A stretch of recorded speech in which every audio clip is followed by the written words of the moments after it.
Hey, what's going on, everybody? Welcome back to the Science Fictionary podcast. I'm Andrew here with Marisha, and joining us again to talk Rings of Power, we've got Dragon Buddy from ATSW, the Escape Pod, and Lunar Girl. Hi, Vince. Hello. What's going on, y'all? Not much. Not Oh, much. I can't wait to talk about this episode. Oh my It's, gosh. it's fresh. Wow. Did you just watch it? Just did finished about watching a about an couple hour hours ago. Mhm. Okay. And last couple weeks have been crazy, so we don't get it on the day it comes out. It's usually Sunday morning when Yeah. Right. we're doing nothing. But yeah, But- got something. There was stuff happening. Yeah, no, definitely a lot of stuff Oh, happening. yes.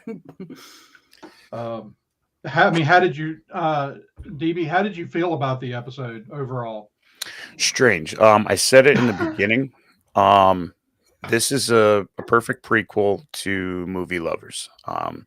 To the surface lore that we get, and it didn't dive into it.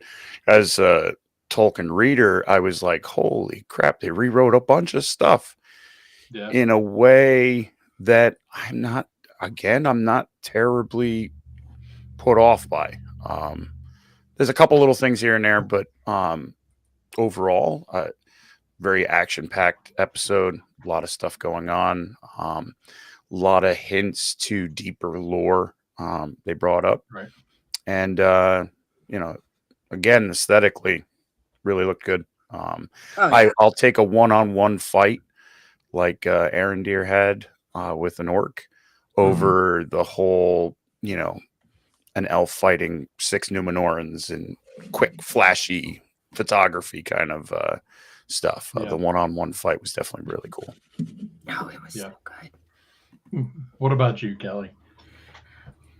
I told DB that there were 2 major moments that I thought I could finally relax. And then it's like, oh no, I let my guard down.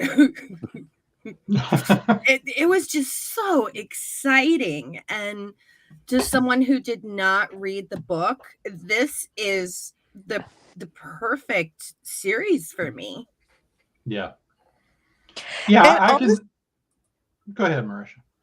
And honestly, I think that that's important because if they're only looking to appeal to the Tolkien obsessives who have read the Silmarillion numerous times, it's not going to be a very successful show. Right. I agree. Right. And doesn't the Silmarillion take place over like 3,000 years? Oh, it's even Longer than that. Yeah, that would be Millennia, impossible like to put multiple into a millennia. series. That would be Right. impossible. Yeah, I mean, the Silmarillion basically catches you up. I mean, so we talk about the Third Age and, Second Age and Third Age a lot, but like there are ages before the First Age. Right. So if you go all the way back to the creation story and some of that stuff, you're actually before the first. You're well before the first, thousands of years before the First Age. Oh, yeah. The First Age begins when the sun and the moon are put in the sky. Wow. Yeah, so there's a ton that goes on way before that happens. So you're talking a lot of time. Yeah. Dragon Buddy was also telling me the representation of the seeds, and I thought that was really cool. Mm-hmm. Marisha, overall, what were your thoughts, just generally? So when the episode was over, I said, well, something happened. Definitely happened. We had been talking about something else we had watched earlier in the week, and I was like, I just feel like 3 episodes in, it's like I don't hate it, but I feel like nothing's happened yet. And then we watched that the next day, and I was like, well, shoot. Yeah. Absolutely. Yeah. It was nonstop. Right. I mean, that's the thing. If your complaint has been that not much has happened so far, like something happened. Right. Yeah. And it was nonstop from start to finish. I'm glad they gave us all that story as one piece. Let those stories come together without pulling us away to go back to Numenor Check or on the Harfoots. check on the Harfoots. Mhm. I mean, I want to see what happens with that stuff. I'm still curious. They've given us a few hints on the three priestesses that are looking for the stranger. Yes. And so I do want to see where that's going, but Mhm. it was this one flowed perfectly. Absolutely. And next episode, I did look at the trailer for next episode, and we're gonna get the dwarves and the hobbits. Not the hobbits, but not the hobbits. They're hobbits. They're Harefoots. Yeah. A So Harfoot is a hobbit. So we're all good. Yeah, they kind of the showrunners, when they've talked about that, they kind of looked at Harfoots as a loophole because we don't have anything about hobbits in the second age, but we know the hobbits would have been around. Those would have been the wandering years. Yeah, exactly. And that's what they're doing. But the Harfoots were just one of kind of a subgroup that all together make up the hobbits. Right. So it's like, from a certain point of view kind of thing, I guess. They are hobbits. Right. They're just not necessarily, by the time we meet the third age hobbits, the three different groups have sort of intermingled and become a cohesive group. So in that way, they're not exactly our third age hobbits, but they are hobbits. At some point during this series, we'll find the hobbits settling, most likely, and finding the Shire. I don't see them not adding that to the story. Yeah, if you're going to do that, you need to have them find this. I mean, and that's really the arc for them, right? It's really the only arc I can think of you can do with them is show how they move from a wandering nomadic group to finding the Shire, and why they don't like to, why they won't leave it. Yeah. What, Marisha? I said they need to find the stores and the other group, the other subgroup of little people. Yeah. Who I don't recall. But I think that's, we've got a couple of seasons before I guess we need to do that. But yeah, I think that's where this story has to end for the Harfoots. Right. The other one is the Fallowhides. The Fallowhides, yeah. And I think the development of Gandalf, because I still think that's Gandalf. I think you're right. I think that's where we're going to go. I think they're going to hold off on really naming him as far as who he is I don't think we're going to find out this season. I think we're going to leave that as their story arc, and he's going to continue to, because he's learning, he's speaking with Nori. He's learning the words. He's learning how to communicate. He's learning, about himself a little bit as well. So I think that'll be a story that'll carry through the seasons. Yeah. Right. And that's fine. That'll give us something to look forward to, I'm still really interested to see where they're going with that, because there are things that they keep doing that keep making me go, nope, not Gandalf. Right. And it's like, I'm hoping those things aren't just to keep us guessing. Like, that needs to be a part. There needs to be a reason why we kind of get dark themes surrounding him. Right. Yeah. They can't just do that and go, oh, it's Gandalf. Yeah. We just didn't know. We didn't know. Because as we left off with them, Nori's afraid of him. Right. Yeah. Right. So, because he was feeling himself in the ice, and when she touched him, she froze. So, but based on some things we've heard from production itself, and things that from a couple of theories that are floating around out there, the three that are looking for him are likely three of Sauron's werewolves. Right. Which would make sense. It's I give them credit with veering off of the strong story that we have through. I mean, a lot of the unfinished tales were brought into this, where they're bending some things to where it'll work. And I'll give them credit for that. The purists that look at Tolkien's work, I mean, they're all over the place with the complaints on the show. Some of them are valid. I'll give it to you.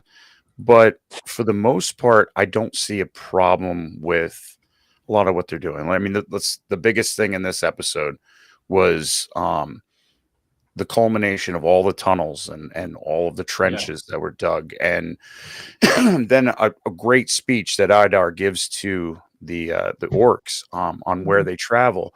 If you kind of go through the map of where they've traveled, they've come from the north, basically down through what sounds like Mirkwood, to the doors of Mordor.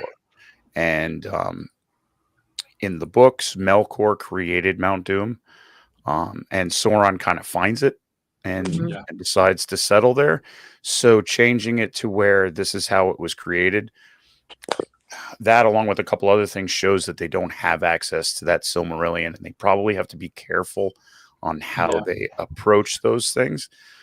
But pretty wild, made for a cinematic experience that, like LG said, down there was guards down. Like, it's time to party. We got the big tables out. We got the food flowing, the mead going. Everybody's, like, I'm going to stay and I'm going to be happy here, and I'm going to go off and battle some more orcs. And then, holy crap. And then, like, hell broke loose. I'm like, well, and I do think, like, I think that they did it in a way where we get this big moment where we see Mount Doom. But I think that I think you can read into it enough to go, it was a volcano. It's just been dormant since Melkor died, right? Yeah. So it's just, areas around volcanoes are incredibly fertile. So all the, the lush greenery we've seen and everything is. So I think without going into the Silmarillion, they gave you enough to believe that could be true. Right. That they've reawoken a dormant volcano. Yeah. In a very spectacular way as well. Oh my gosh, that was brilliantly done. Like, well, I like that they chose right, and I like that they chose to do it in a realistic way. Like, you dump that much water in a volcano, that's exactly what you get. I said it just opened up a lake into a giant bowl of bacon grease. Like, here it's going.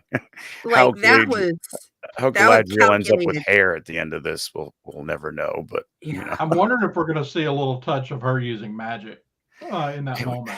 She took a pyroclastic flow right to the face. I mean, it's all right. Well, it's one of those things. Like, she still hasn't embraced how powerful she can be without a sword, and that this might be a moment where we see some of that power from her. When we come back into this later this week. Right. So because otherwise, like, that's not the sort of thing you generally survive. So I'm curious to see what they do with that. And there are a couple of people there who have plot armor. They have to live. Like, Elendil and Isildur have to live.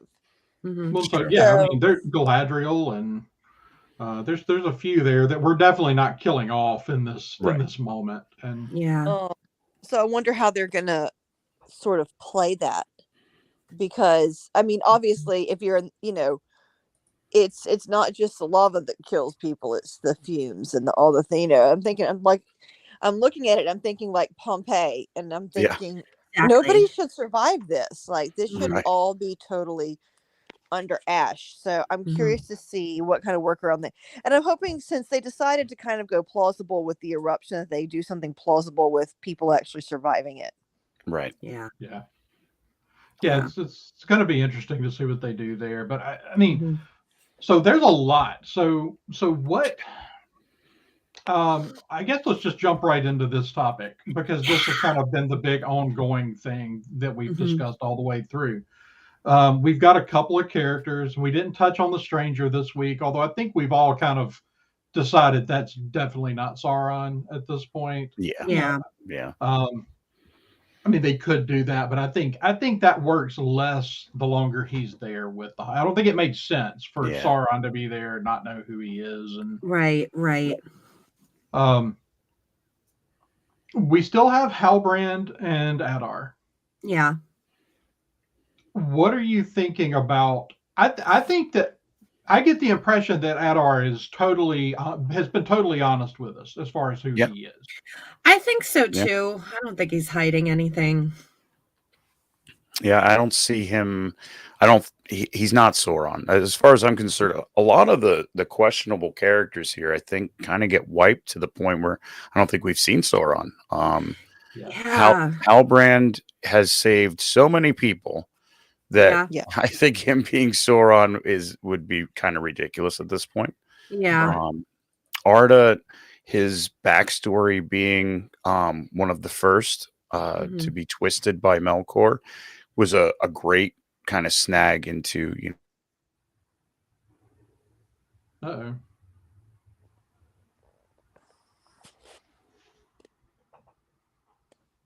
Hmm. Huh. So I guess he'll come back in a moment. Um, He's frozen, isn't he? yeah. I thought I it was think me. Let No, me no. go knock on his door. I will be right back. All right. Marisha, what about you? What are you thinking about Adar at this point? Oh, I think Adar. I mean, I think we called that several weeks ago, didn't we? That we thought he was going to be Mm-hmm. one of the elves that was kidnapped and corrupted. Yeah. And I know there's a lot of people that don't really love that's the version they went with in the Silmarillion and in the Lord of the Rings movies. I know a lot of people don't really, because there's some kind of questions it raises, about orcs and like, well, do they die? Or, I mean, maybe they don't. Maybe they just, maybe they can be killed, but they don't naturally, expire. It's just, it becomes complicated, theologically, for lack of a better word. If, Yeah. but the fact remains that is the story that Tolkien did set out with, was that the orcs were corrupted dwarves. So I don't know, not dwarves, corrupted elves. Elves. Yeah. So I mean, Yeah. I think it works with the legendarium. Mm-hmm. Yeah, I agree. I thought that worked well. I thought that was a good pull. I think it's really cool that they actually chose to do that. Yeah. Because it does. I think I've seen a lot of people that are concerned that they're kind of going to do the kind of try to make the orcs the sympathetic villains somehow. Mhm. And because with this story, I don't think that's where they're going with the orcs, but I think that they're definitely doing that with Adar, and I think it makes a lot of sense with Adar that you've got this elf, and Mhm. not just an elf of Beleriand, Mm-hmm. likely possibly one of the high elves Right. that's been twisted like this. That's a tragic story. Mm-hmm. So I think that I like that they did it. And I'm really curious to see where they go with Adar. I mean, obviously, I don't think we're going to have Adar make it Mhm. long term in this show, but Right. There he is. Hooray. Made it. You're back. Let me turn that down. Yeah. I'm like, oh no, it's me. Yeah, I was listening. I really like the story of the first elves being, and him having that distaste of being called that he is a rook. Mhm.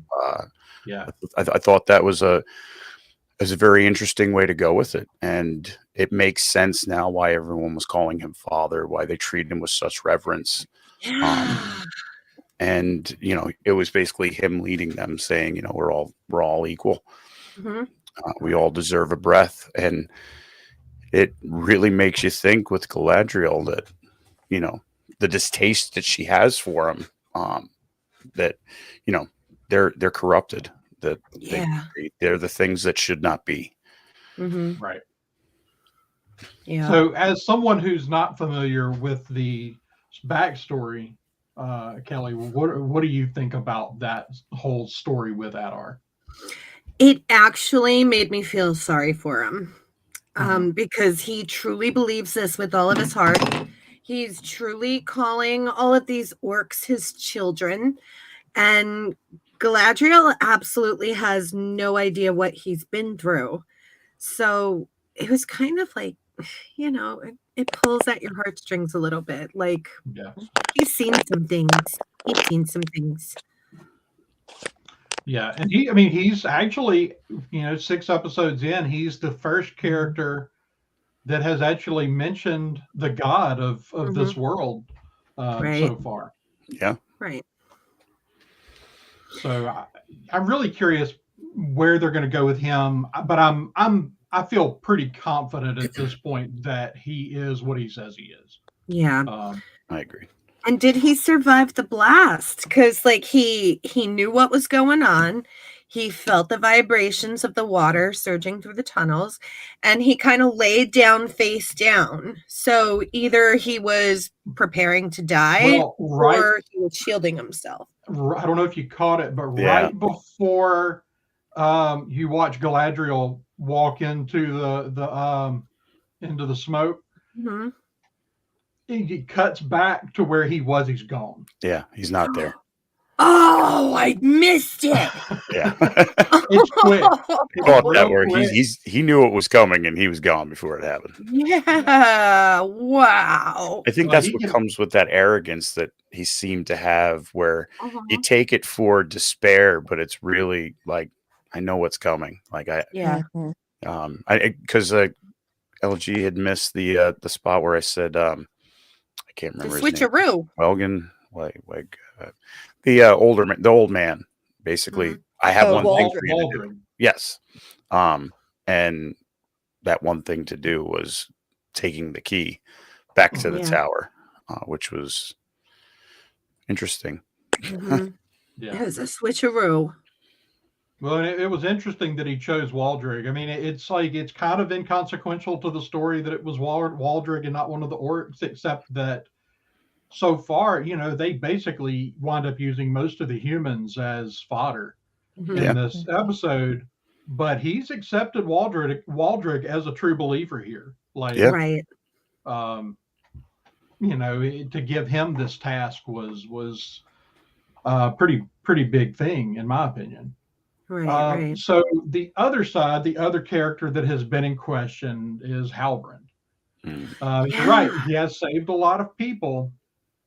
I don't think he's Sauron. I'm like almost 100% convinced at this point that he's going to wind Yeah. up being one of the kings of men. Yeah. There's still Right. that little tiny smidge where it's like, could he Hey, be though? When he was reaching down with that spear, a good part of me was like, he's gonna take Galadriel out. Mhm.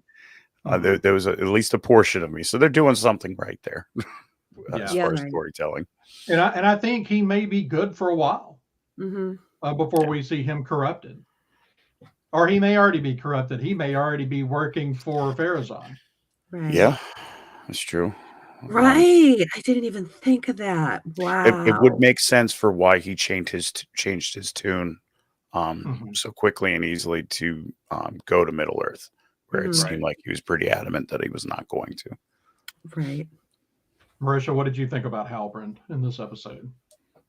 Oh, I mean, I still am not sure that I buy that he's Sauron, Mhm. but I'm with you. I think that he is going to. I mean, like I said, we need 9 kings by Mhm. the end of this show, and he's definitely going to be one of them. I think because Yeah. I think he's just.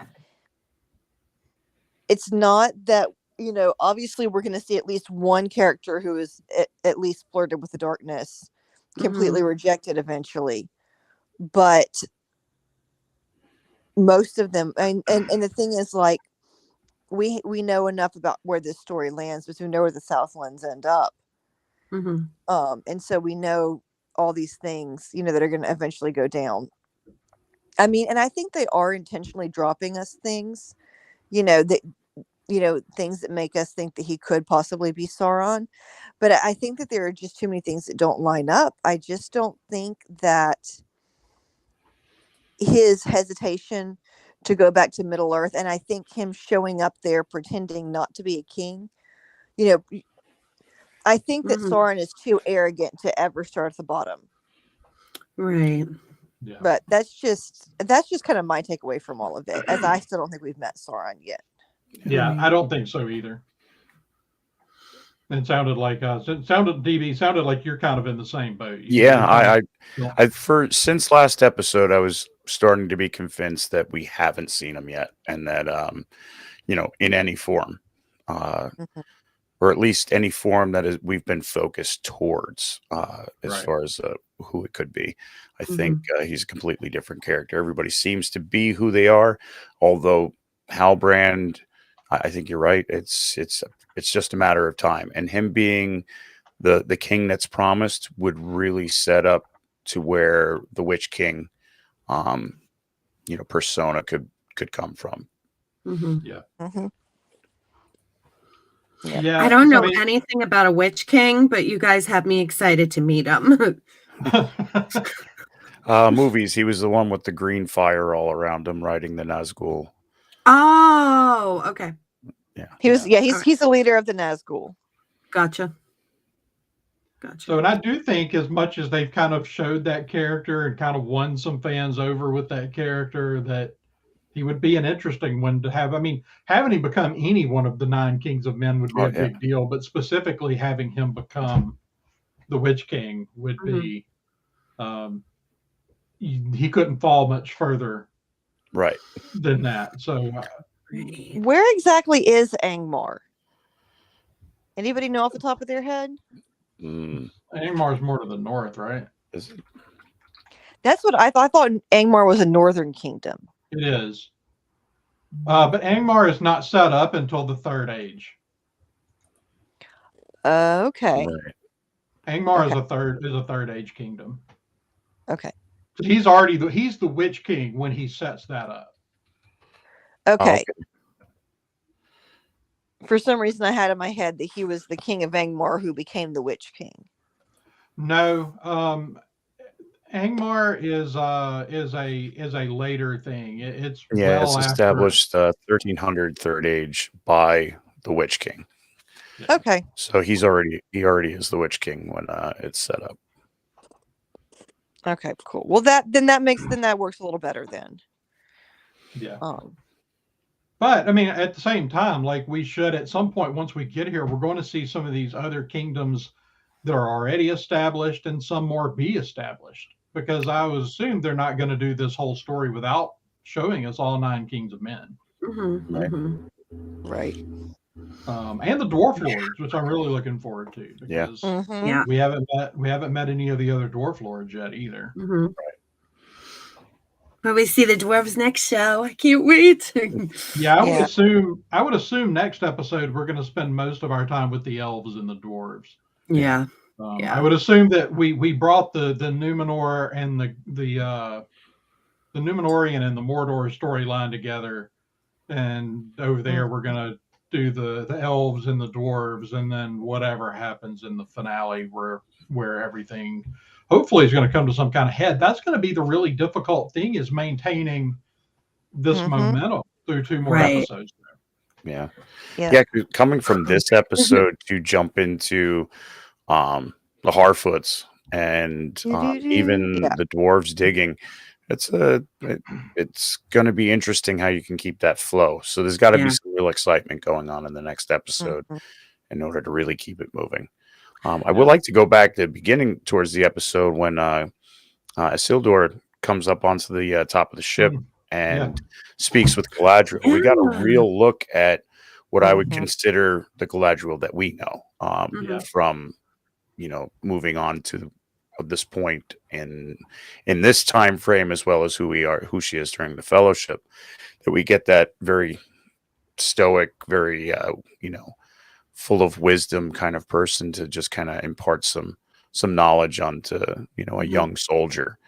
I thought that was a good spot to where it seems like maybe she is making that change to that as long as I fight, it just keeps getting worse. No,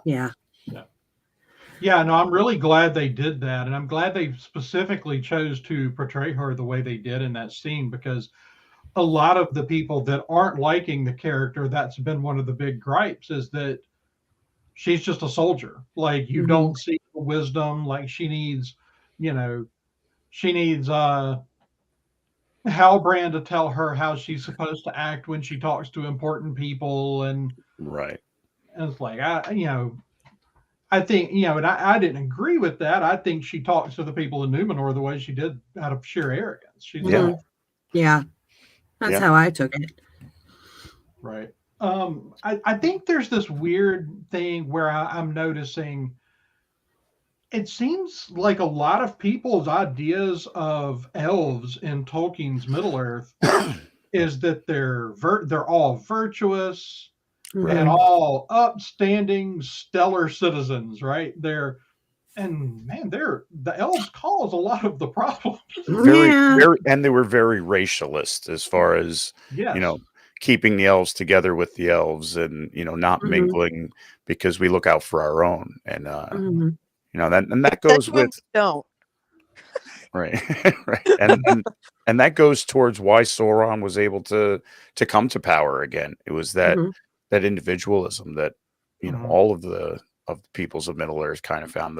The men stayed with men and fought with their own kingdoms, and the elves kind of hid away into the forests, Mhm. and the hobbits were just having a grand old time eating as much as they could. Yeah. Right. Yeah.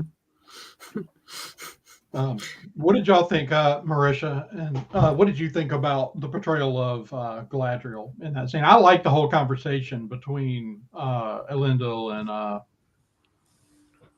and Galadriel, and um, that whole conversation is just With interesting. with and I agree. I think that we needed to see her, a little bit more detached because by the time we see her in the third age, she's very detached from just about everything. Mhm. Um and she's obviously a lot more invested at this point, but I mean, and I a lot of people I think were upset that they're like, "Oh, she's growing," and then they had her, like lose it on Adar lately. Right. But the Mhm. thing is, that's how people are. People are, like progress is not a purely uphill, phenomenon. They're, like growing and learning and maturing, right? It's a messy business. Mhm. And Mhm. I think it makes it a little more believe. It's not like all of a sudden one day she turns off the aggression and is just the Galadriel we've always seen before, right? Right. So I kind of appreciated getting to kind of glimpse the person that she's going to become, but also, obviously she's not she hasn't really let go of her hate to become that person yet. Yeah. Mhm. Mhm. What about you, Kelly? The Because we have the conversation with Isildur and then a conversation with Elendil. Um, I I enjoyed it. It showed us a different side of her. Um it showed that I love the little subtleties when she was talking to Isildur, and he's excited to see land, and he finally says, you've probably seen it for, you know, a while now, huh? And she's like, yeah, the eyesight of elves. And I'm like, oh, that part's cool. Like, I like the little tiny subtleties they show. yeah. Mhm. Well, they we pulled out the keener the eyes of the elves line, which is Yeah. just pulled. Mhm. That's all. That's a line pulled directly out of the movies. Right. I enjoyed that. I And you did. also have that contrast of, that hopefulness of something new and something different that Isildur Mhm. has, trying to take a glimpse of Middle Earth and these Yeah, new new lands. land. But then you also have, Elendil coming up behind him saying, I've always looked to the east for the sunrise, and it feels like Mhm. we're heading into night. Yeah. And you get that stark contrast between father and son of, Yeah. you have that weight that Elendil, knows is coming. We're not coming here just to, set up some cities and Mhm. and live. We're coming here to stop a darkness that's Yeah. creeping. Right. And that part kind of broke my heart because, you know, that shows that he might be in charge of this whole navy and knows his stuff, and he's a stand-up noble guy, but he misses his wife. He loved his wife, and, you know, I kind of want to know a little more about her but I think they gave us just enough, and I don't expect him to make it. I don't think he survived the volcano. Who? Elendil? Elendil, yes. He's Yes. supposed to. Yeah. Just That because they had that stereotypical moment with the father and son saying, this is what your mom taught me. And Dad, can you teach me more about that stuff? And sure, son. And, they had this It is a moment. very Game of Thrones type moment where Jon Snow was headed for the wall and Ned Stark Yeah. was headed for, and he said, the next time I come Mhm. around, I'll tell you all about your mother. And And that it he never never comes happens. back. So Like it does have that very yeah, memorable moment. I'm kind of preparing myself for him not surviving the volcano. honestly, if they choose to do that, they're going to lose a lot of viewers. Yeah. That Yeah. would be I would consider that a suicide moment for this show. Oh, He's okay. an all-star of He Tolkien. has to be there at the Last Alliance. Right. Because Right. he has to be there for the founding of Gondor. Mhm. Um, to lose him now would be a Wow. really, really big misstep. Yeah. Okay. Well, hopefully I'm wrong then. But it's just, it's always that stereotypical cliche moment right before something really bad happens, and then the son survives and the dad never does. So So I think what they actually really went for there and why it feels that way is they did a lot of mirroring of what is going to happen to those two characters in the future. right. Um, in the War of the Ring, we're basically going to get the same scene play out again. Mhm. Wow. So I think that was just foreshadowing Mhm. for these characters, and not so much about one of them dying here, Right. but a look to their future. Wow. Still really good though. Yeah. I'm so into it. The character development over the past few episodes has been really good. Like, Mhm. I care about these characters. I'm totally attached.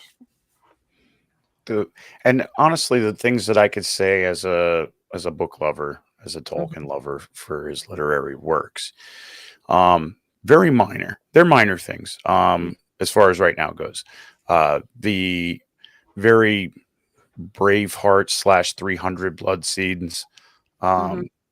a little crazy. I don't know. Uh, I'm kind of torn as far as being coming from the books to where there's an over amount of blood that's used on some of these scenes, and there was a lot of it.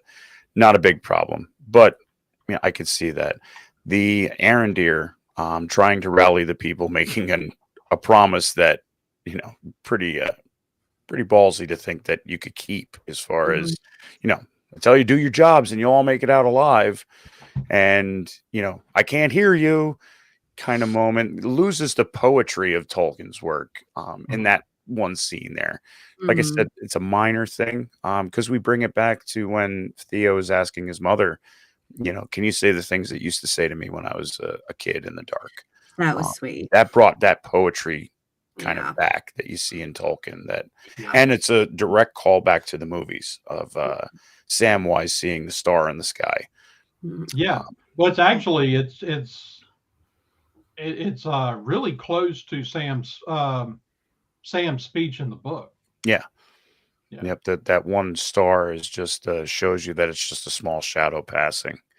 Right. Um, so as far as those things go, I storyline right now, I don't have an issue with any of it. I think, and if you seriously watch the movies and you're coming off the movies and you don't attach it to the books, it's a pretty decent story so far. We really got some action. We moved a lot of chess pieces around for 5 episodes, Mhm. and they're all coming together. Where you're putting together where these guys are the Numenorians are watching the sunrise as the last of the Southerners are putting up a fight in the dark, Mhm. and how they're bringing them together, which is like I said, it's going to be tough to keep this momentum going through, and I'm fascinated to see where we go with it.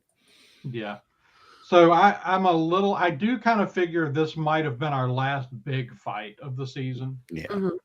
This was probably it for big battles. It doesn't mean we won't get some kind of fight, but It as was far epic. as yeah, it was. I think that there's too many chess pieces to get in place for the end of the season now, but hopefully they still are telling a deep, compelling story. And the thing that I am excited about is so far some of the most compelling storytelling has been with Elrond and Durin. Right.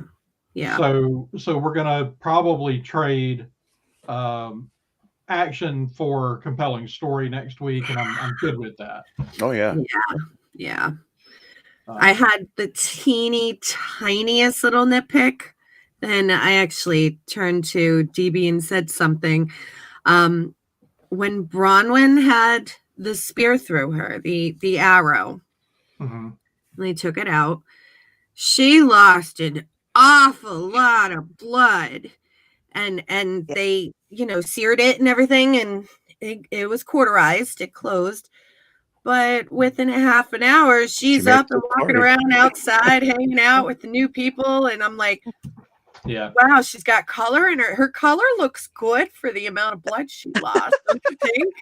Yeah, I think there are a couple of things that as we kind of got towards the end there, we kind of glossed over a little bit. Yeah, Yeah. it's a nitpick, but It's one of those things I can write it off easily enough. And Yeah. I mean, they did basically, they were using the Alfiran seeds. This was an elvish thing. Like, I can have the other thing they were kind of quick with was her seeing the pouch with the symbol on Halbrand's waist and saying, "Are you the king that was promised?" And it's all hail the king. Like, right. It was Wow. a little Waist. Didn't It's even not ask around his where he neck. got it. Yeah, it's not even around his neck; it's around his waist. Yeah. It is an interesting moment. I still I want to know more about what that is, and I at some point they're going to show us, I would assume. Right. But it's I wanted to know what y'all thought. Did y'all feel like that was just kind of like so quick there, but because I can kind of go, well, at the same time in Tolkien, symbols, people showing up wearing symbols, it means something. Right. This not, so we have to remember sometimes that we're in a fantasy world where things like oaths have real power and symbols mean something. Right. It's true, Also, but the fact that the Numenorians are basically saying, you've got these people, these powerful people that just showed up and said, "Oh, here's your king." Right. Yeah, like it's awful trusting of them.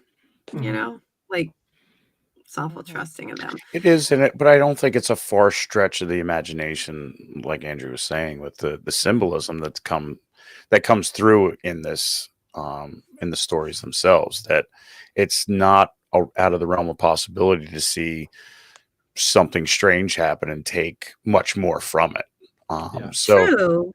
These were the believers. These were the people that were waiting for their king to return. Right. The others had already left and gone with the orcs.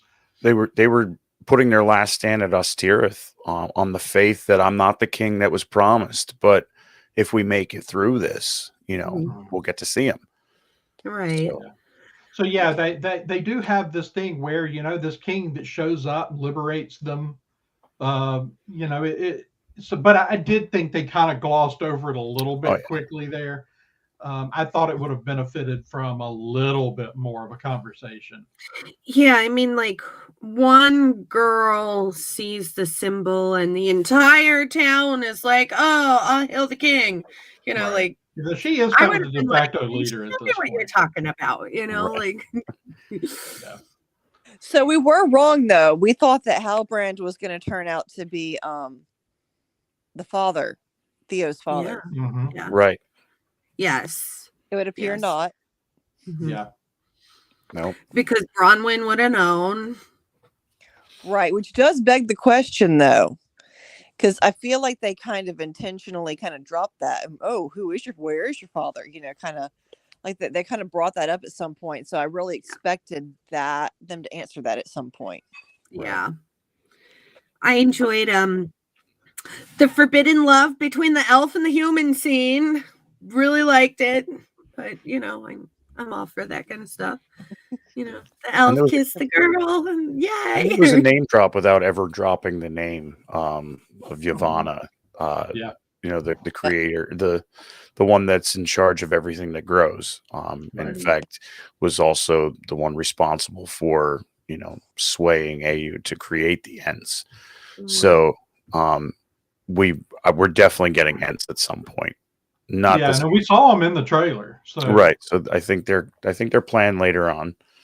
But there was a lot of little hints towards lore throughout this whole thing. there is, and that's one of the things I'm loving about it, and is that there are lots and lots of deep cut things that are just kind of being dropped there, things that the movies never went anywhere near. No. With mentioning Eru, mentioning the Valar. The only time I haven't liked that, there's at one point where one of the elves refers to the Valar as gods, which Right. they wouldn't do. No. Mm-hmm. But that was a couple episodes ago. It wasn't in this one. That was Adar, though, wasn't it? Yeah, No. it wasn't. I thought it was. I thought it when he was explaining it to Galadriel. No, that's not because it wasn't in this. It wasn't in this episode. Oh, okay. No. Sorry. It was 2 episodes ago, I think. Mm-hmm. And I can't remember who had the conversation, but like the elves wouldn't refer to the Valar as God. Mm-hmm. Right. Mm-hmm. Heckalorian has joined the chat. Hey, Hector. Welcome. Thanks for popping in. Hey, So- are you sure it was an elf? Because I know Elendil referred to the gods. Maybe it was Elendil. Oh, it could have been. That it could have been. That would have made sense. Elendil wouldn't have referred to them as the gods either, but Right. still, I mean, it's a nitpick at this point. Like, I mean, they are, when you look at the Middle Earth, the way it's the hierarchy, they are sort of like lesser gods. Right. Right. The men called in the gods. It's referenced in the Silmarillion. Okay. So speaking of symbols, Mhm. at some point, shouldn't we run into somebody wearing a ring that is 2 serpents, one devouring the other with emerald eyes? Oh. Like, shouldn't that be showing up somewhere here? I mean, you isn't that like Baron's ring? Yeah. I believe so. And so it'll be interesting to see if they even pull that out, and if so, where. Mm-hmm. Mm-hmm. It sort of makes sense to me that might be something in the possession of Elrond. Mm-hmm. Yeah. Mm-hmm. That he gives. Okay. Well, and he's going to become good friends with the Gondorians once Gondor is established. So maybe that's where we see that come into play. I'm not sure, but yeah, at some point there's a lot of things like that hopefully we will see. Right. And we've seen a lot of cool things so far. I mean, when we saw the Palantirs, we saw there was also the Swan Shield leaning against the wall in the back, which is a huge. That's one of those other name drops without dropping the name. Right. That's bringing in pretty big characters into just kind of going, yeah, they exist. This is just minor references, but it's awesome. Right. So I am really enjoying so far. I think there are some things where they've departed from the literature in minor ways. I think that, but just as strongly, I think they've dove in and pulled little things out in a way nothing we've gotten on screen for Middle Earth before has ever done. Right. Such a great episode. And like I said, the creation of Mount Doom, taking on that storyline and giving us, an origin story to Mount Doom and Mordor. So it was a good step because it's a very fuzzy origin story within the books that, it's created and Sauron finds it. So to turn around and use a character that you've created for the show to have, sparked it to become Mordor. For Sauron to find. It was a was a pretty decent plot device. I thought that was pretty wild that you could give us something like that. Mm-hmm. So, what do y'all think about Adar's story about killing Sauron? I think he thinks he killed Sauron. Well, for clarification, Sauron is a Maiar, one of the Maiar. Right. So he's immortal. Like Right. he's unkillable. You can kill the physical form, and he can just take a new form. Right. So in that context, what do you think about Adar's story?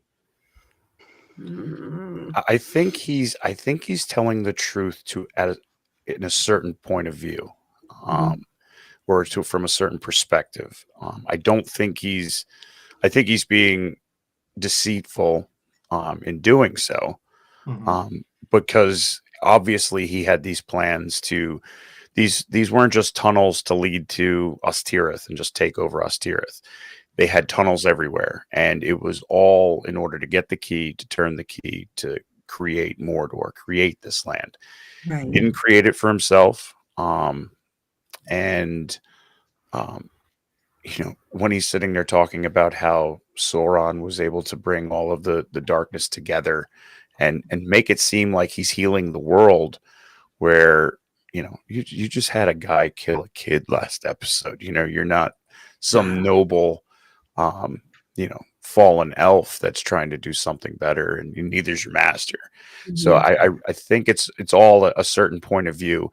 And honestly, we knew right from the beginning when he said, "Hey, I've got a job for you," leading this all up to it, the way he's acting, the way he's stalling for things, the way, he made an attempt to really truly show them that this package is exactly what you're looking for, was all part of the plan. Was him, making you look over here so you weren't looking over there on what the real plan was, and that was to make the mountain go boom.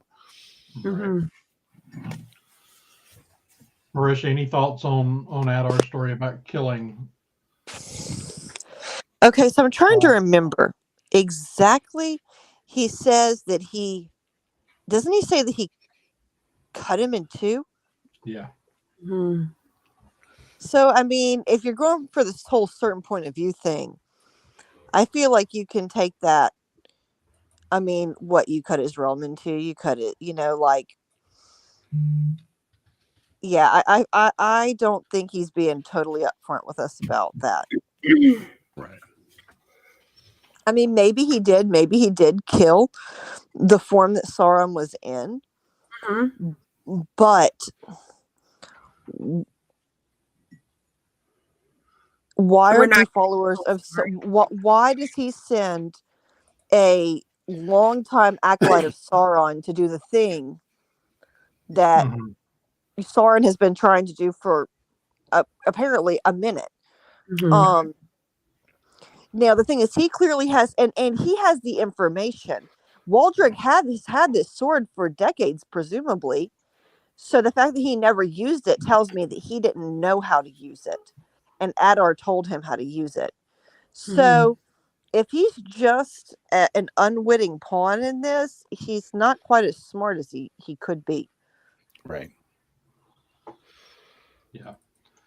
I'm not sure what I make of it. I'm not totally sure that I still think that he's either willingly or unwillingly working for Sauron. Right. He's still fulfilling the things that Sauron would be looking to complete.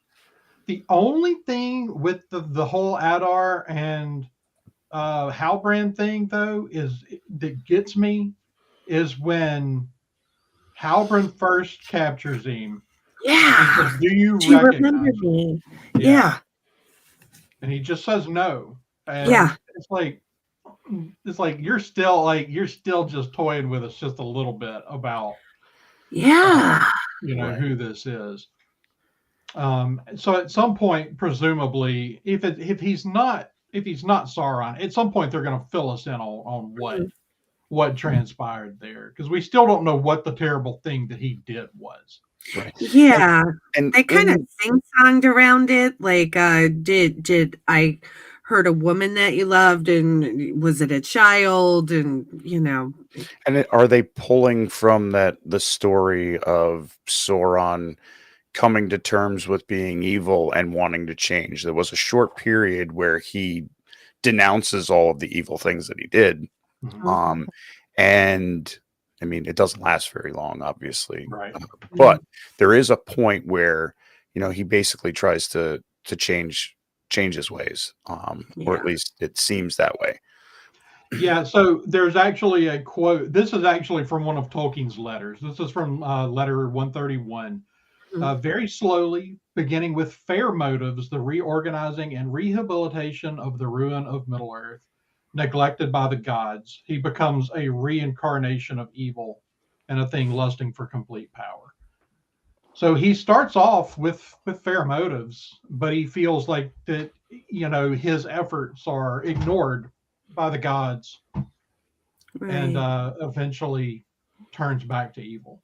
Right. And it's short-lived. It's a short-lived thing, but after the war, he does initially set out to rebuild Middle-earth. Right. Wow. And it's that need for order that he's always had is what leads to his downfall, is that need for complete and total order. Right. Is what turns to where we've got to wipe everybody out because nobody's falling in line. I still keep going back to one of the first episodes. It might have been the second episode where Halbrand was trying to get in with the Forge, saying, just how great his work is. He's an expert, he can forge things. He's an expert. Yeah. Does he have something to do with making the rings? It's unlikely that he would have anything directly to do with the making of the rings. Yeah.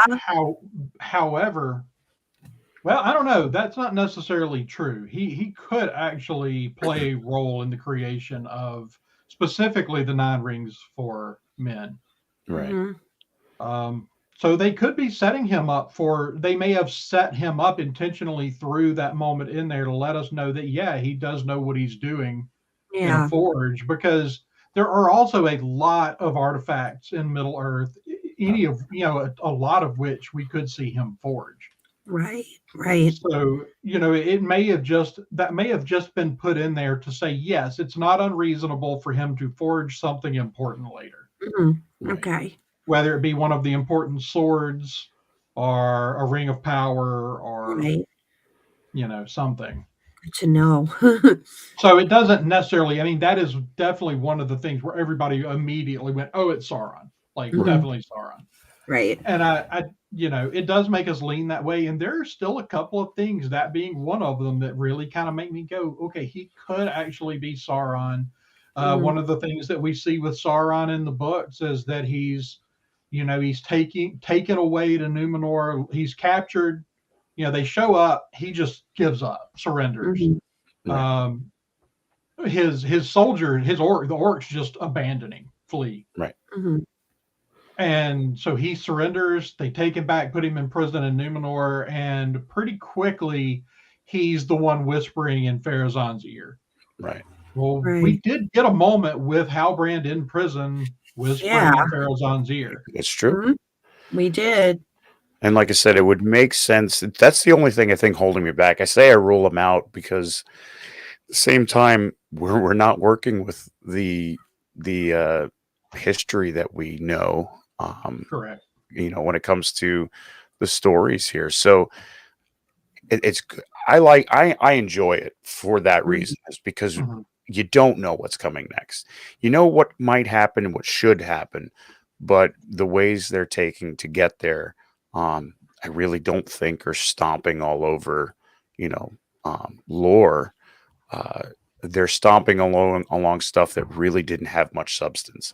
There's a couple things that, they added, like with the Silmaril and the tree and the formation of Mithril, that there's some great stories that are there already that you could use, that you didn't have to make that all up. But keeping us on our toes as, people that enjoy the books, it's interesting. And I'm invested because I want to see where they're going with it. I enjoy people's different tastes. It's one thing that Kelly and I have done forever, and we found that Kelly and I and Don and Brady with the Escape Pod, we'll sit there and talk about headcanon Yes. over things for sometimes very long time, but Yeah. and go over those things and what we think would happen, what we thought would be really cool to happen in shows, or Yeah. funny twists that'll probably never happen, but wouldn't it be neat that what Yeah. if? So it's basically doing the same thing with the show, and Right. I'm enjoying that ride. That Oh portion. yeah. The Oh yeah. thing is that I have to remind myself a lot of times, especially on YouTube and to some extent on Twitter, when you're seeing people that it deviates from the books, therefore it's garbage. Yeah. Like they're either just like spitting out talking points that they've gotten from somewhere else, or are they, some of those people are deeply invested, but you're getting the nerdiest of the nerdy when you're going and getting people that have read the Silmarillion. Yeah. And Right. even the appendices. Right. Marisha, I'm not sure what you're doing, but it's very loud. Oh, is it? I'm sorry. But you're not getting the typical fan, Mhm. Right. when you're talking about the kind of people that you see out there really complaining about this. That's not your average fan. Either Right. whether it's someone who's just being angry to be angry, or whether it's someone that is like deeply into the lore. Mhm. Like more people have not read the Silmarillion than have read it. The same goes for the appendices. I actually had several conversations on Facebook in different groups this week where somebody would say, well, this is not in there. It's like, where did they come up with this? And those, be extra nerdy and say, well, it's actually in this appendix and this is what Tolkien said. Mhm. And they go, who reads the appendix? And it's like, Every time I've read the book, it's part of the book. Out there. Right. But that's what I try to tell people, like, because everybody's like, oh, it's the appendix. Nobody reads the appendix, right? Mhm. In most books, I would agree with you, but like in this book, it's like extra story. It's not just an appendix to reference back to the book. It's actually like collections of information that come from various places. They're in world story. They're not they're not like a lot of times the appendix is notes by the author. Well, this is kind of notes by the author, but they're collected by people like Sam and Merry and Pippin. Right. Mhm. Yeah, they're his notes that were written from his imaginary characters. Right. About the history of his imaginary characters, which is, Right. If you're into a fandom, you're sucking up every little bit. You want to know. Yeah. You want to know everything. And Mhm. when you look at, there's a lot of fans of the literary works. Mhm. But if we look on a whole, if you're going to create a show and if you're going to create a show just for the Tolkien purists, the ones that are, that hold it in such high esteem, by no means is that the masses. That's not where you're going to recoup $1 billion worth of production. You're going to recoup $1 billion worth of production by making something look good and flow well for the average fan. Mhm. Yep. So, and in that case, as long as you're not really bending the story too much, I don't see a problem with it as long as it's engaging. Yeah. So I want to touch on the battles in this, because it's really kind of one big battle, but it stretched over a couple of days. So the first one we get, they really toyed with us. We thought we were going to get a battle at the tower. Mhm. What did y'all think about that whole scene? We got to see Arendir doing cool elf stuff. Right. Yes, that was cool. And it looked beautiful. Like I know it's not beautiful, it's war, but it looked beautiful. Like no, it is the blending of the practical and the digital in this is very well done. It's mesmerizing. I don't know of anything, especially on TV. I don't know that we've ever seen anything quite this good. No, even down to the orcs. I mean, all the different orcs that we're seeing, the different ways, the costuming, everything to do with it is really big. I mean, there's so much when it comes to the practical effects that it blends well in the show. When you get some CGI, it's not overwhelming. You know, Yeah. it's not your Phantom Menace where, you know, it's too much of a good thing. You're getting that realist, and to see Arendir go full elf and do some wacky Yeah. stuff, bringing down a tower and Yeah. taking out those inside as well as those still Mhm. making the ascent. It was Right. very cool. Well, that's Mhm. the thing. Like, I want to see elves do cool stuff. Like, Yeah. for They're all the elves. no, for all the cool things that we saw, like we saw Legolas do some pretty cool things Mhm. in the Lord of the Rings movies, and of Mhm. course, then they had the really ridiculous thing in The Hobbit where he's running up the stairs that are collapsing, and it looks silly. Right. But they did do some cool things. But even the coolest of the cool things that they have him Legolas do in those movies is Mhm. fairly tame, is from the point of what we know that elves have done in the books. Right. Right. So I love seeing these big things. This one elf taking down this tower. Mhm. Um, The multifaceted portion of this battle was a really good way to go. Mhm. To have them trick them into coming to Ostirith and getting as many as they could inside to hit them when they're hard while they're setting up over here to hit the rest of them.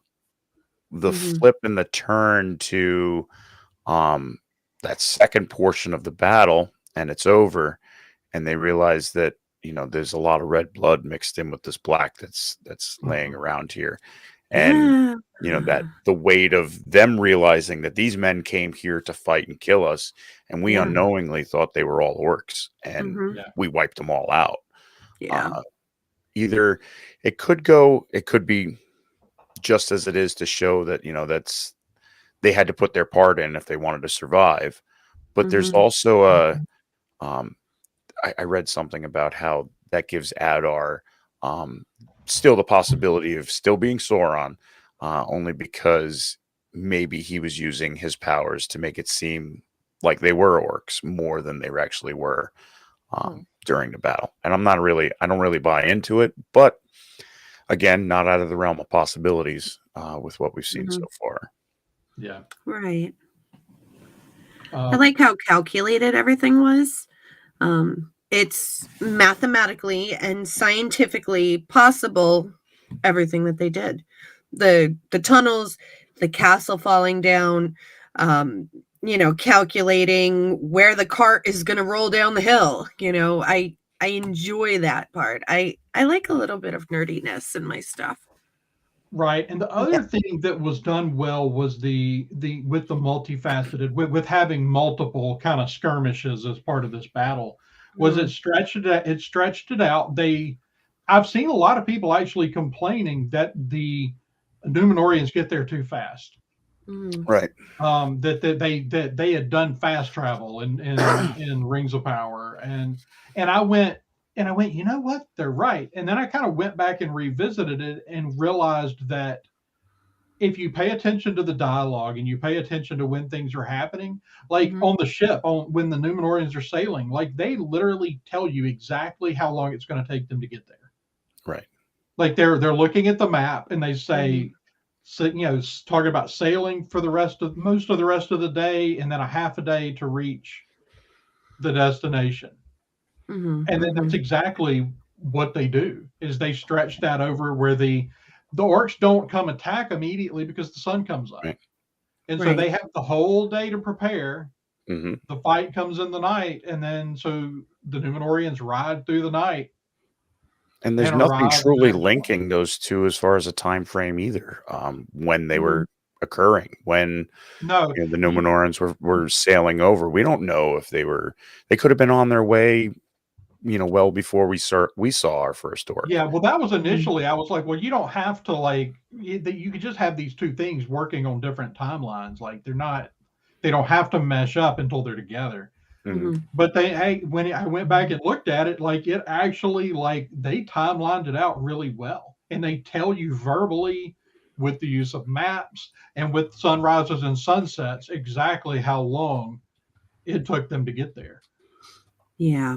Yeah. So I thought they did a good job. Now with the battle, the tower, bringing the tower down was awesome. I Yeah. think this is the one thing I'm not totally sure how I feel about in this episode is when you kind of talked a minute ago about kind of the poetry of Tolkien. Hmm. It was pretty gory. Very. Oh, it was It's, gory. that's one of the things that kind of hung me up a little bit. Is it's very Braveheart with limbs being severed and very 300 with blood exploding out of A lot wounds. of blood. And I thought that I thought most of it wasn't an issue. It was specifically the one that he stabs in the eye. Oh, And it's like, yes. and they like to do this thing where blood splatter and water splatter end up on the camera lens. Right. In this show, Right. they've done it like 3 or 4 times now. Yep. And I just was like, I don't think I needed that in a Middle Earth story. It And was falling in Arundel's mouth. as well as in the tavern, and the final kind of act of this battle is tell us where the key is, and just start stabbing people in the stomach, going back and forth. It could have been, I could see it as a little much. I'm good with the bloodiest of gore and stuff, and it doesn't bother me, but I could see it being a little bit much where like we were really making it a point to say, like, you're all going to be disemboweled in front of us. Right.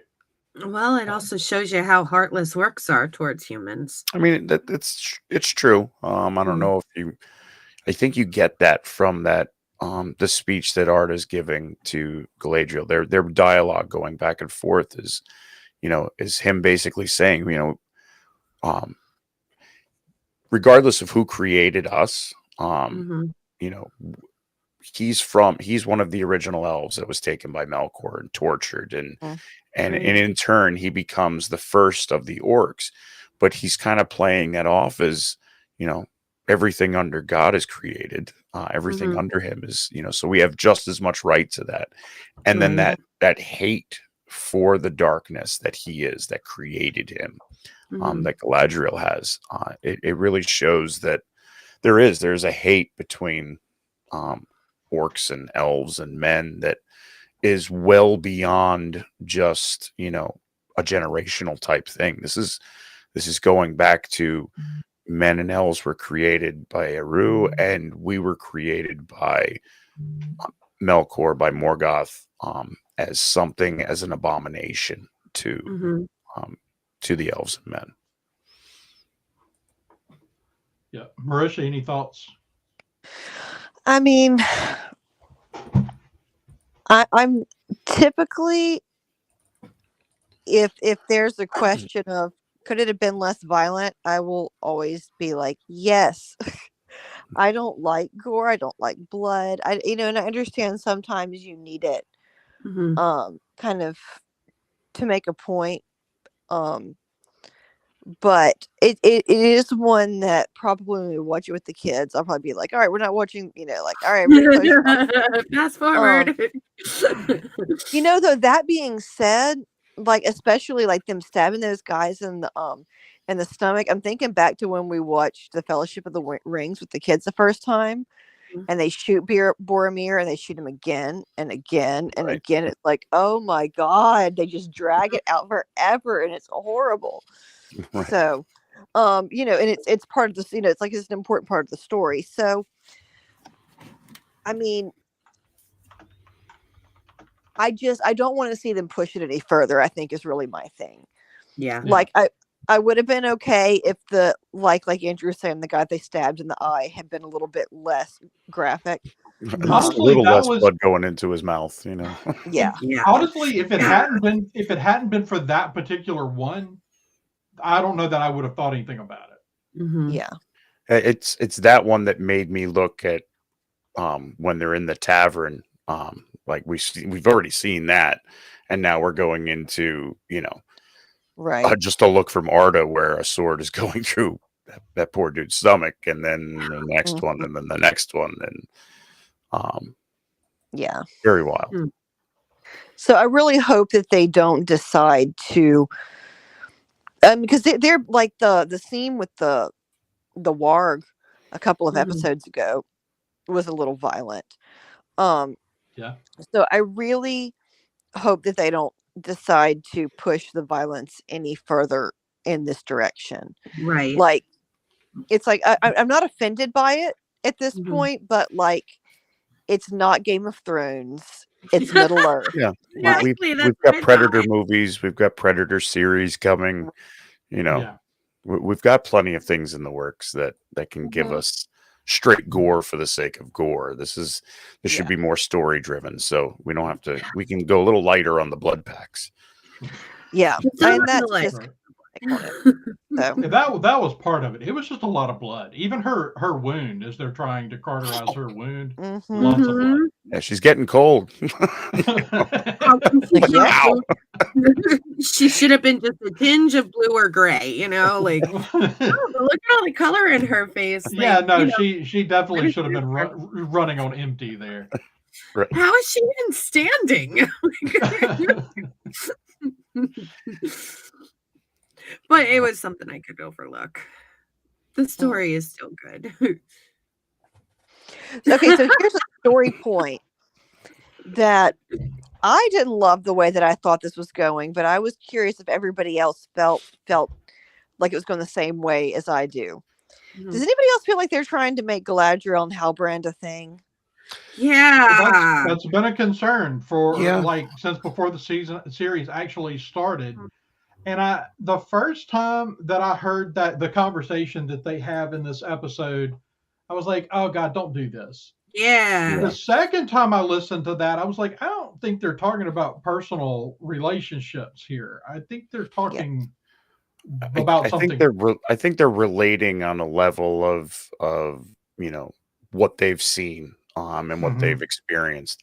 I was concerned that we were going to see something like that because, like we've been saying from the beginning, she's Mhm. supposed to be married already, and Mhm. Right. so to the love interest, it would be way too forced. We've already seen just in this show alone, let alone the movies. Beforehand that elves and men don't get together, and we're already have a new one with Arondir and Bronwyn, and Mhm. now to throw Galadriel and Halbrand into the mix, it's too much if you're trying to attack that storyline. Let's not force that. Yeah. Yeah. And like I said, the first time I watched it, it was like, "Oh no, please, for the love of God, don't do this." Like I've liked this series so far, but you're about to really screw it up if you do this.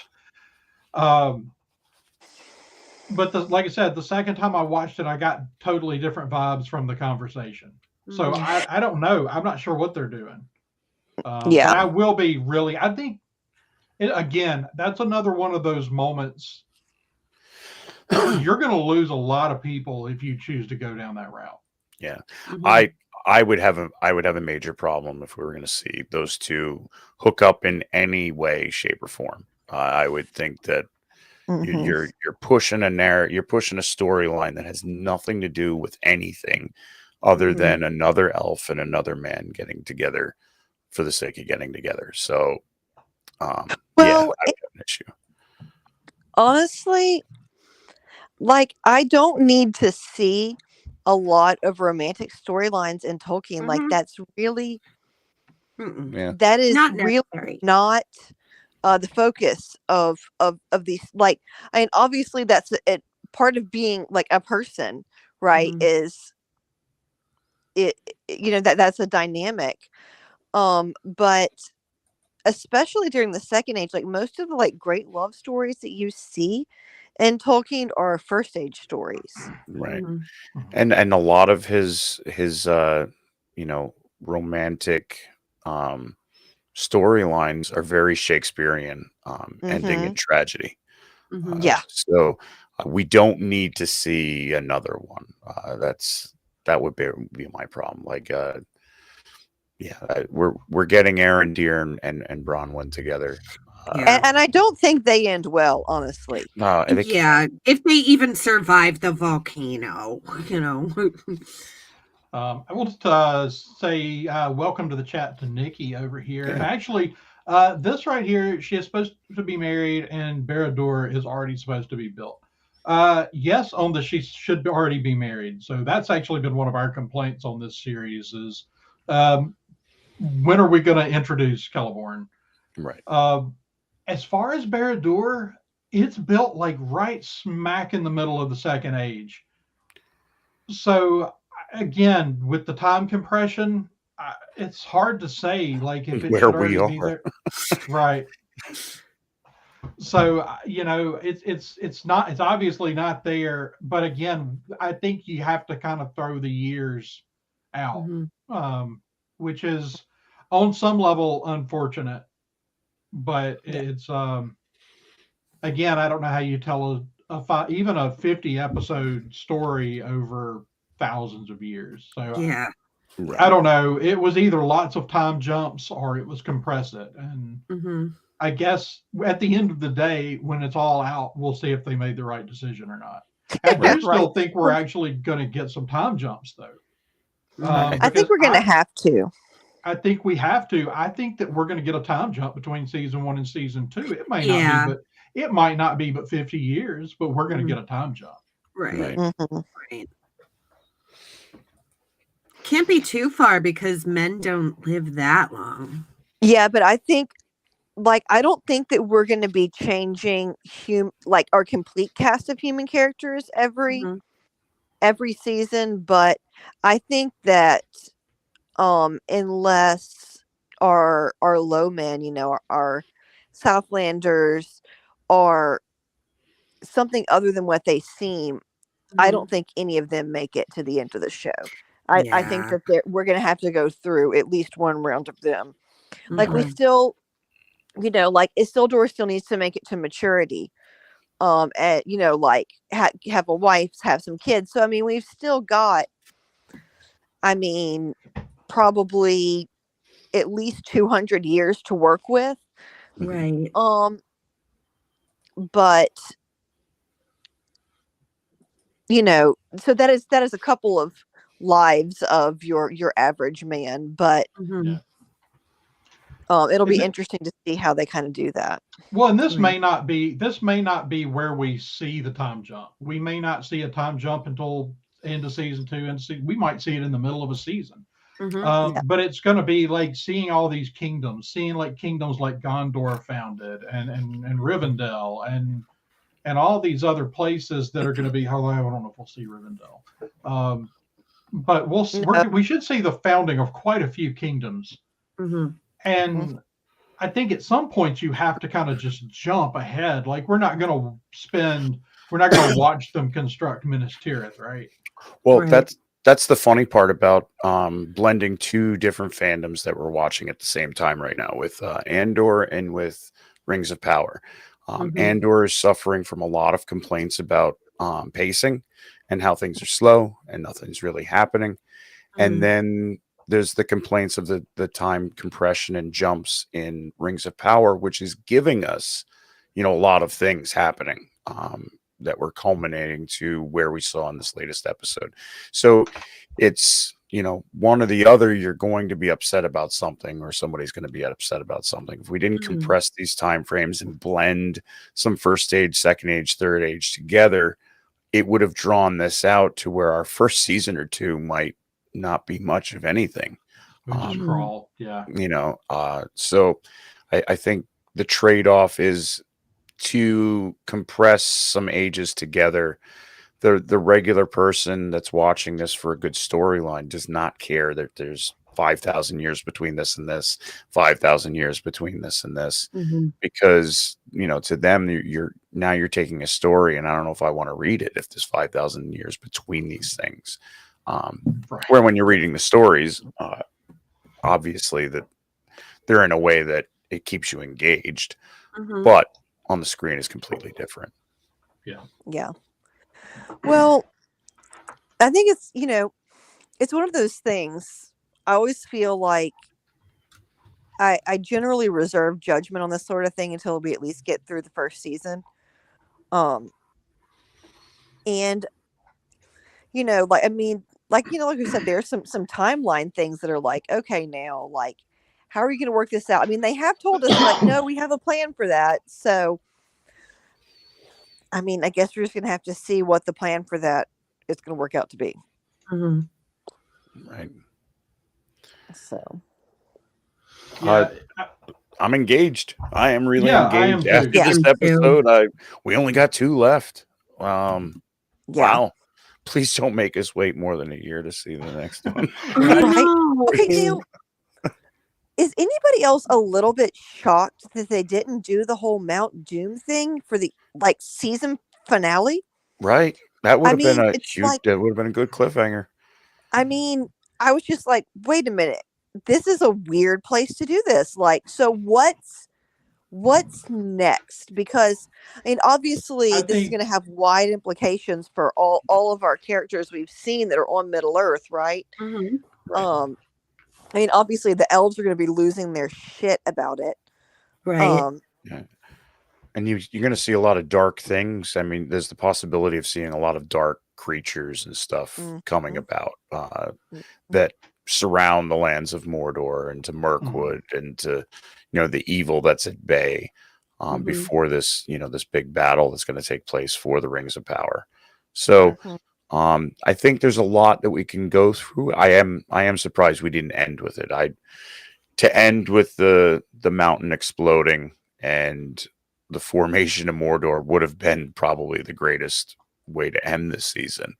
Um, Probably so, and it make. I hope it's not a misstep. I hope they have something yeah, else big in store, and it's probably our Sauron reveal. If I had to think of right. any other really big thing you could do at the end of this, it's that, or the dwarves are going to wake up Durin's Bane. Mhm. Um, so we're going to, we could get a Balrog. We could get. There's still a lot of things we could do, but yeah, the last two. So this series has been. I've enjoyed it so far. I think this episode was fantastic. Fantastic. These next two episodes, though, will make or break this show Mhm. as far as what Amazon looks at going forward. Mhm. Mhm. Yep, I think so. Because it's going to be, this series, this episode was great, but like you've got to leave fans with something to make them want to come back in a year. Yeah. Hmm. Mhm.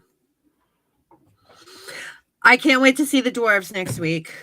Yeah, I'm pretty excited about that, and we're gonna get to I see am. more Elrond and Durin, which, I mean, Mhm. like, I'm They've all been about that. I'm all about that. Totally. Totally. Yep. They have a serious yet fun bromance thing going on, and Hmm. Durham's wife is just hysterical. I love her. Yeah, Yeah. she's great. Mhm. There was a lot of good things here. I mean, the acting has been great across the board. They got their money's worth out of the stunt riders for the horses. right. Mhm. Um, Yeah. Another moment of elves doing cool elf things. yeah. Another moment of Kelly saying, "Not the horse."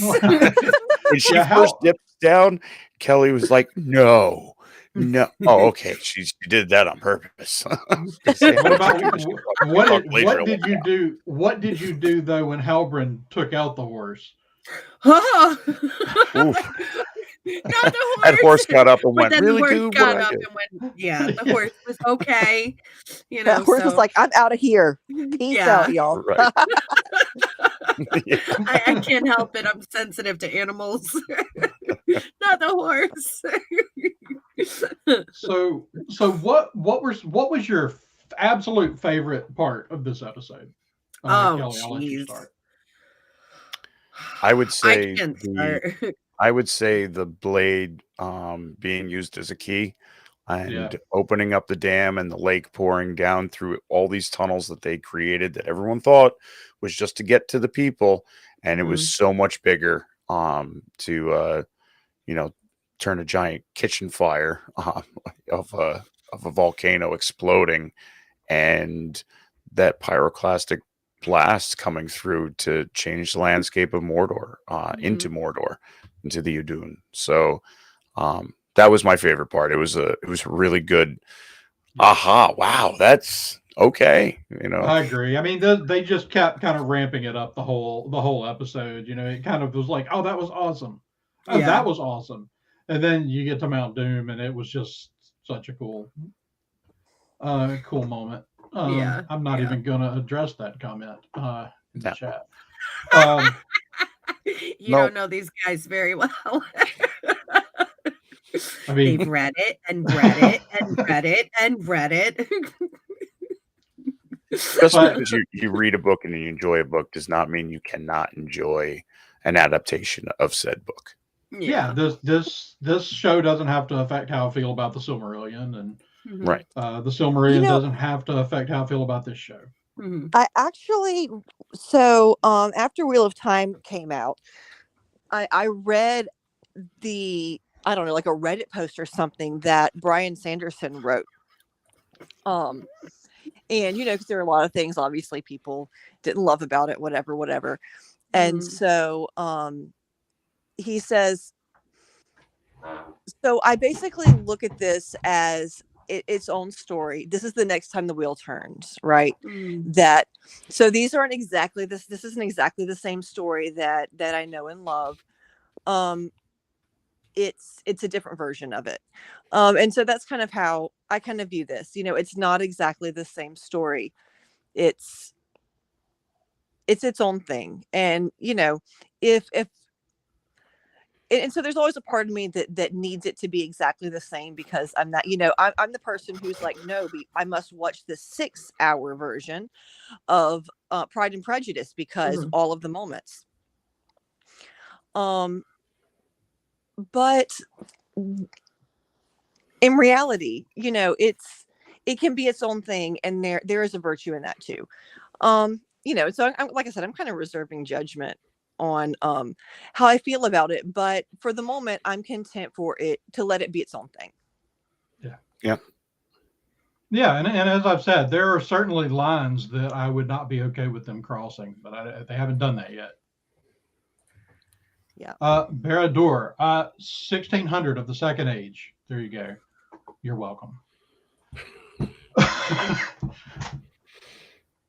But anyway, I think that's probably a good place to wrap up for the day. And so we have another double header today. We will be back in just a bit to talk some Andor episode 4.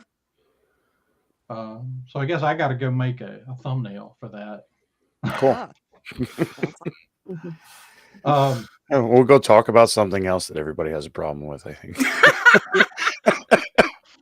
yeah, You're not allowed to enjoy anything. This fandom is toxic and you must be toxic. It's against the rules. Right. Right. All right. Well, real quick before we wrap up, I want to tell everybody where they can find you online and about the podcast you're affiliated with. So, Kelly, I'll let you start. Well, you can find me doing the social media on Instagram and Twitter for the Sidebar Cantina. We just restarted Stranger Things Has Happened just this past week. You can find me Friday nights, 7 p.m. Eastern on YouTube. Stranger Things Has Happened. And we're going to be starting season 2, episode 1.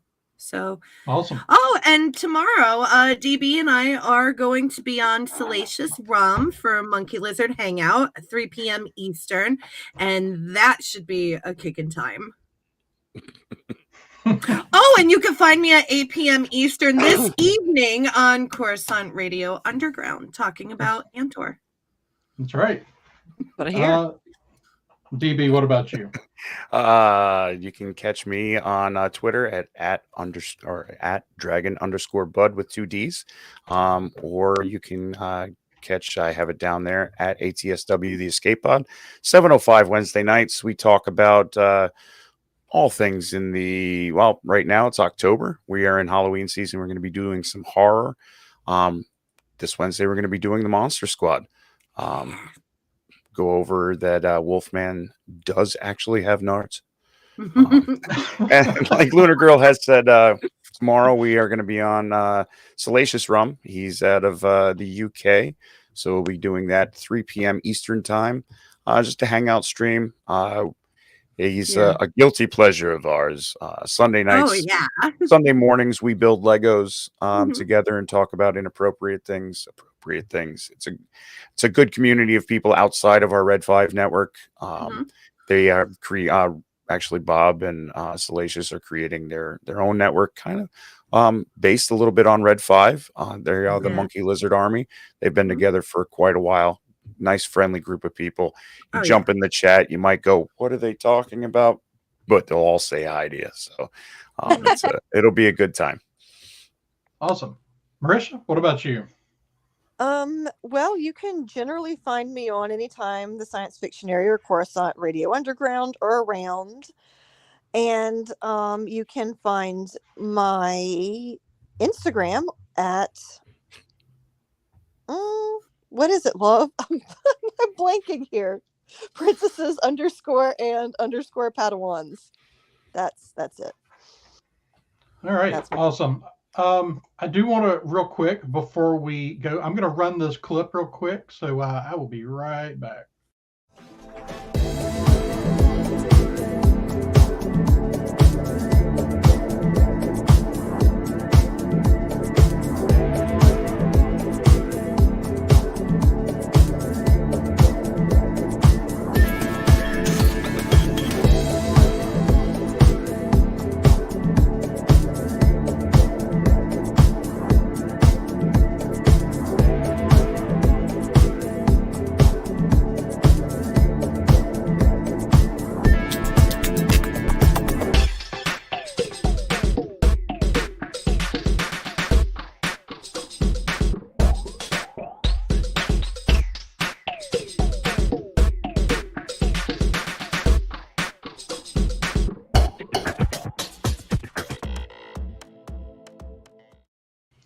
All right. So the only change I want to make there is that is no longer the email address is not the best place anymore to make your nominations. The best place to do that now for the 2022 Parsec Fan Awards is to go over to the sciencefictionary.com, click on the Parsec Fan Awards link at the top of the page, and you will find everything that you need to submit your nominations for the Fan Awards. I hope sometime in the next 2 weeks to announce a date for the show as well. Awesome. So we've got that coming up. You can find me running the Twitter account for this show at _Fictionary. You can find our other podcast, Coruscant Radio Underground, anywhere that you listen to podcasts. You can find all of our podcasts as well as all of the rest of the Red 5 family at Red 5 Network. Not at red5network.com, but at Red 5 Network on Twitter. All right, guys. So until next time, may the Force be with you. This podcast is a member of the Red 5 Network. For more Red 5 Network podcasts and content creators, visit bio.link/Red5.